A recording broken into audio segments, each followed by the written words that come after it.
I was a Marcos loyalist, kaso lang nabudol tayo. Kung ano yung support, money, yung effort, yung tulad ninyo, pamasahe, time, na ginawa ko nung panahon ni Marcos, ginawa ko rin naman yun nung panahon ni PRD. Kasi ako, nung nasa Amerika ako, ang daming gustong tumumba sa'yo eh. Kasi di ba, brown tayo. When I say tumumba, mag-intimidate sa'yo. Labanan nyo lang as long as nasa tama kayo. Huwag kayo matakot kahit saan kayong bansa. As long as nasa tama kayo. Yeah. Wala pa ako makain na. Palangga, may tanong pa sila. Ano daw? Ano ka ba daw?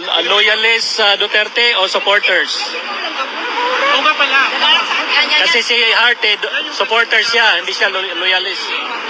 Kung loyalist ba ako ng Duterte? Or supporter. Okay, I'll tell you the story. Ang husband ko taga Davao. 2015, okay, nung hindi ko talaga kilala si Pangulong Duterte. Kasi I saw you in Malacanang. Yes, hindi ko talaga kilala kung ano ginagawa ni PRRD. So, ngayon, ang kilala ko lang si Inday. Kasi doon sa nag-trending na inano na yung sheriff.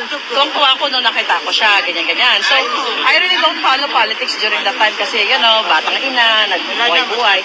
But noong 2015, nung tumakbo si PRRD, inaral ko siya. Sa tinanong ko, yung aking mga palangga from Davao, na ito ginagawa ni PRRD. Kaya naman, noong 2015,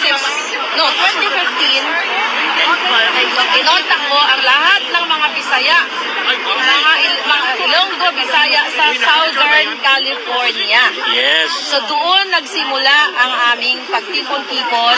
Shoutout ko kay Ray Rodis, kila Tina, kila Jojo Rodis. Sila yung mga nakakasama ko talaga noon na nagtipon-tipon kami para i-akampanya ang Pangulong Duterte. Iniikot namin ang iba't ibang mga bahay, iba-ibang mga community para ipakilala ang PRRD sa taong bayan. So yun. So loyalist? Well, I think so. Hindi pa ba loyalista yung ginagawa ko? Yeah, that's very loyalist, right? Yes. Loyal ka sa kanila kasi it's not because of their names. Siguro, yung apelyido nila, dahil yung alignment kasi ng food policy ni PRRD. Kasi even yung mga kakilala ko, mga kaibigan ko, ng panahon ni PRRD talaga, tinatanong ko kung kumusta ba, totoo ba yan, na talagang nagbago sa mga kali-kali, no? Oo, nagtatago daw talaga yung mga pushers, yung mga addictus. So I mean, nangingilang sila during the time. Ibig sabihin, effective yung leadership. So, loyalist? Yes, I am. Hindi ko i-deny na dahil for what?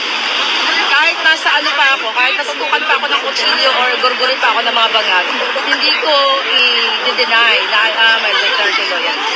Hindi ko rin i-deny sa inyo, I was a Marcos loyalist, kaso lang nabudol tayo. Kung ano yung support, money, yung effort, yung tulad ninyo, pamasahe, time, na ginawa ko nung panahon ni Marcos, ginawa ko rin naman yun nung panahon ni PRRD. Kasi 2016, di ba? So it's the same thing. Siguro yung ipaglaban natin, it's not about dahil gusto ko lang, parang kaya maraming tao gusto ko makipaglaban. Di ba? Hindi ganun yun eh. Kahit mag-isa ka lang, makikipaglaban ka, di ba? So yun ako. I don't care kung isa lang ang tao, 3, 10, 1,000. May mga ganun kasi na parang, uy, ang dami doon join ako. Ako, lumaban ako na mag-isa sa mga bangag. Tapos ano na lang ma'am, hindi ko lang i-mention yung name Okay. Hindi kasi, inanak ko yung Okay, palangga. Are you still friends with, hindi ko lang i-mention yung name yung nag-360. Bulong mo sa dahil. Yung binigyan mo ng pera sa Hong Kong. Ayun, i-mention yung name. Di mo na. Wag na mag-try tayo ng ano. Are you still friends? Okay.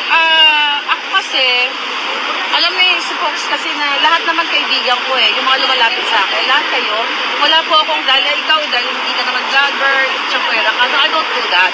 So lahat, whether vlogger, politiko, I don't care. Hindi siya special kasi politiko siya. Friends ko naman sila, kaso lang, may mga bagay kasi na iba yung alignment nila, iba yung alignment ko. So I will respect them. The same thing with Inday Sara, kung ano man yung strategy ni Inday Sara, ano man yung friendship nila ni Aimee, eh wala na tayo doon. Hindi natin siya pwede sabihin na, ay, supporter ako ni Inday, galit na ako sa kanya. No, we don't do that. Kasi I have friends din na sinasabi sa akin, Miss Marlica, galit ka ba kasi binoto ko si Bob? Mas Marlica, galit ka ba sa akin kasi binoto ko si Aimee? No, darling, it's your freedom. Boto nyo kahit sinong gusto nyo. At the end of the day, we're still friends. Huwag mo lang akong gawa ng eksena, iba yun. So yun dun sa mga sinabi mo, we're good, but we're not really, in the first place, hindi naman talaga kami super close na, mas close pa nga tayo. Pero kasi nakita ko kasi, you give money, naawa ka sa kanya. I saw it doon sa interview, sa ano mo, sa vlog. That's really, as a good friend talaga parang naawa ka doon. Sa lahat naman, hindi Kahit hindi lang siya, Hindi lahat naman na kaya ko. I was really sad kasi paluway din niya ako. Kaya mag-usap tayo busa mo sa akin. Kung tama na. Palangga, paano daw magiging katulad mo? How to be you? Emote ka lang.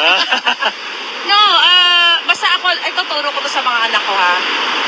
Huwag tayong magpapaapak kahit sa kapwa lalo sa kapwa Pilipino at sa ibang lahi. Kasi ako, nung nasa Amerika ako, ang daming gustong tumumba sa'yo eh. Kasi di ba, brown tayo. When I say tumumba, mag-intimidate sa'yo. Tapanan nyo lang as long as nasa tama kayo. Huwag kayo matakot kahit saan kayong bansa. As long as nasa tama You kayo. are right. Yeah. Yun lang sa akin. I Yun think yung yun turo ko sa din mga anak. nakikita ko sa'yo. Parang ano ka talaga, you stand for what is Sabi ko nga kay Harry, I could murder someone for a friend. You know? Pero ano kasi Maharlika. Hindi, mahirap. Talagang Mahirap kaya ako saludo sa'yo. Hindi ako sumusuporta sa tao dahil siya sikat siya ngayon. Hindi ganon. Kung naniniwala ako sa tao na alam ko to, totoong tao to, eh talagang para sa bayan, para sa majority Filipino, I will support you. I will spend money, my time for you. Na hindi mo kailangan akong utusan na supportahan mo ako. Lahat ng sinuportahan ko, the Dutertes, Vice President, hindi, sarap kahit yung mga Marcos. Hindi naman sila nagsabi na supportahan niyo ako. Kusa ko yun eh. Kaso nung nakita ko yung kabangagan ni Bangag, eh di nabolja kang gago. Di ba? Palangga. Sana ko na Kaya pa binilog-bilog ko na yung dates. Very proud sa'yo kasi yung kay Vic Rodriguez. Ah. Doon talaga ako namin sa'yo. Salamat I talaga. really appreciate you. Oo, kasi Duterte! yung kay Vic, alam niyo naman, hindi ko naman siya kalala eh. Hindi ko siya kalala. Eh, alam siguro na sundan mo naman. Ayaw ko lang na inaapay na magkakasama tayo dito sa channel for what?